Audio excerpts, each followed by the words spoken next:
Salut YouTube et bienvenue sur cette première vidéo. Pour commencer, on va essayer de définir ce qu'est l'ethnologie ou anthropologie parce que c'est principalement ce dont on va parler sur cette chaîne YouTube. D'ailleurs, si vous voulez plus de détails, je vous invite à aller regarder ma vidéo de présentation où j'ai essayé de vous résumer le pourquoi du comment j'ai décidé de parler avec vous d'ethnologie sur YouTube. Et sur ce, c'est parti pour cette première vidéo.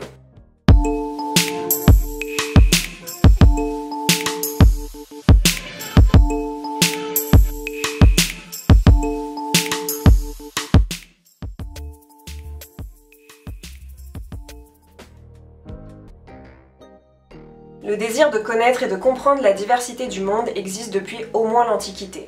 On la rencontre énormément chez les Grecs et les Romains, et c'est ça, la base de l'ethnologie. L'ethnologie, telle qu'elle est aujourd'hui, cherche à comprendre et à analyser l'être humain dans son unité comme dans sa diversité. Et ça va passer notamment à travers la recherche de ce qu'on appelle des invariants, des universaux, donc des points communs à tous les êtres humains sur Terre, comme la prohibition de l'inceste, la logique de l'échange, et d'autres petites choses comme ça. En fait, tout simplement, l'ethnologie ou anthropologie, c'est se poser une question finalement très philosophique, à savoir, qu'est-ce que être un humain ? D'abord, quelles sont les définitions précises qu'on a de l'ethnologie ? Selon le Larousse, il s'agit de l'étude de l'ensemble des caractères de chaque ethnie afin d'établir des lignes générales. Selon l'Encyclopédie universelle, c'est l'étude scientifique des unités linguistiques, économiques, sociales, etc. des ethnies et groupes humains. Selon Claude Lévi-Strauss, qui est l'un des ethnologues et ethnographes les plus reconnus de notre temps et qui a un petit peu délimité la discipline, l'ethnologie serait une des manières de comprendre l'homme. Elle serait aussi très comparable à la philosophie, et elle serait en quelque sorte la suite des réflexions humanistes de Rabelais et Montaigne par exemple, dans l'idée d'analyser nos propres institutions en les mettant en rapport avec celles d'autres modes de pensée. Enfin, selon Wikipédia, l'ethnologie est une science humaine et sociale, une étude comparative et explicative de l'ensemble des caractères sociaux et culturels des groupes humains. Finalement, pour résumer un petit peu tout ça, on peut dire que l'ethnologie, c'est à la fois la synthèse et l'explication des institutions et des coutumes d'une société donnée. Sachant que quand on dit société donnée, on peut parler de la plus grande échelle, donc toute l'humanité, à la plus petite échelle, donc un seul être humain. En fait, l'ethnologie, elle tente de mener à une connaissance globale de l'humain. Elle aspire donc, comme je vous l'ai dit tout à l'heure, à trouver des invariants, des connaissances applicables à l'ensemble des êtres humains, et quand on dit l'ensemble des êtres humains, on parle des hominidés jusqu'au temps moderne, et elle cherche des conclusions ni positives ni négatives, valables pour toutes les sociétés.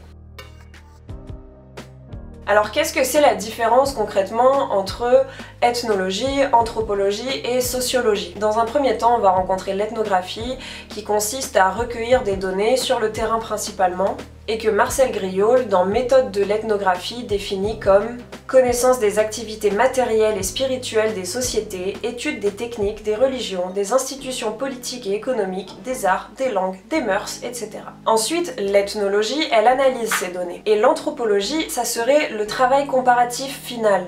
Mais en réalité, la frontière entre ethnologie et anthropologie, elle est vraiment pas claire du tout. Et d'ailleurs, il y a certains chercheurs qui la réfutent totalement. Il y a aussi une théorie linguistique qui voudrait que, comme dans les langues anglo-saxonnes, on dit plutôt anthropologie, anthropology, c'est ce mot-là qui finalement s'est normalisé. Mais enfin finalement, on n'a pas de différence concrète entre l'ethnologie et l'anthropologie. On est vraiment face à un grand flou définitionnel. Donc si vous m'entendez parfois dire ethnologie ou d'autres fois anthropologie, en fait on parle de la même chose, de ce qu'on est en train d'essayer de définir dans cette vidéo. Et enfin, quelle est la différence entre l'ethnologie ou l'anthropologie donc et la sociologie? Il s'agit dans les deux cas de sciences sociales, donc elles sont assez proches, parfois on va utiliser les mêmes auteurs de référence ou les mêmes concepts, mais globalement, l'ethnologie, elle essaye d'étudier les cultures dans leur globalité. Et la sociologie, ça serait plutôt l'étude des institutions sociales et de l'état de l'individu dans la société dans laquelle il vit. Je sais pas si c'est bien clair ce que je dis, mais en gros je dirais surtout que ce sont deux démarches différentes. L'ethnologie, donc, elle va étudier les sociétés en tant qu'entité, tandis que la sociologie, elle va s'attacher à faire un travail plus spécialisé, s'attachant à des phénomènes sociaux isolés comme le nombre de divorces, la criminalité, d'autres choses comme ça. Et c'est un travail qui s'effectue plutôt sur des documents comme des bases de données ou des statistiques, et pas vraiment sur de la collecte de données de terrain qui n'a pas de valeur mathématique, j'ai envie de dire, à proprement parler, alors que la sociologie va plutôt utiliser des chiffres. Enfin, d'où ça vient l'ethnologie? L'ethnologie telle qu'on la conçoit, elle est quand même grandement issue des théories évolutionnistes d'antan, du temps des grandes explorations par exemple, où les premiers peuples sont entrés en contact les uns avec les autres. Et selon ces théories évolutionnistes, il y aurait un fil conducteur dans le développement de l'humanité, dans le développement des sociétés, et certaines seraient plus avancées que d'autres. Et quand je dis certaines, je parle bien évidemment de la société occidentale blanche, et plus particulièrement européenne.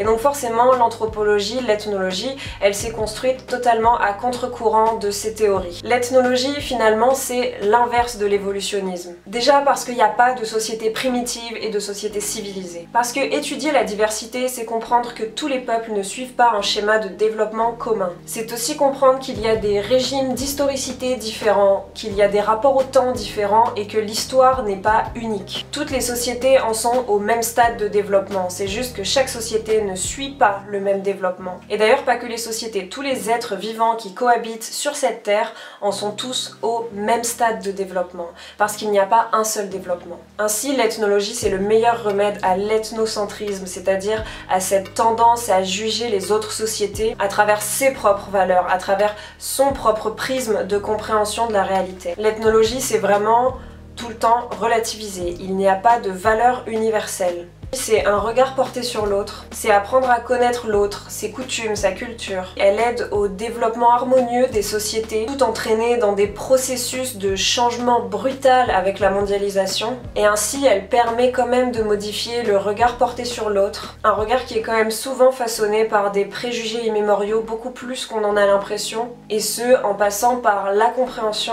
mais surtout par la bienveillance. Voilà, j'ai essayé de vous expliquer le plus clairement possible et en quelques minutes qu'est-ce que c'est que l'ethnologie, mais sachez que c'est un domaine d'études extrêmement vaste et très complexe à délimiter, qui en plus varie selon les pays, les écoles de pensée ou les époques. Et en plus, il y a énormément de champs de travail, il y a énormément de disciplines en ethnologie. Vous allez avoir l'ethnologie religieuse, technique, économique, juridique, politique, l'ethnologie de l'art, l'ethnomusicologie, l'ethnobotanique, l'ethnochoréologie qui est l'étude des danses, l'ethnologie du corps, l'ethnologie de la santé, etc. Ça peut presque aller à l'infini. Et puis aussi, il y a des tas de courants, de concepts et d'auteurs que on va essayer d'aborder. En tout cas, dites-moi dans les commentaires si jamais ça vous intéresse. Et voilà, c'est la fin de ce premier épisode. Je vous remercie énormément d'avoir regardé cette première vidéo. J'espère que ça vous a plu. J'espère que j'ai pu commencer à définir un peu le sujet avec vous. Sinon, on se retrouve très bientôt pour une nouvelle ethnochronique.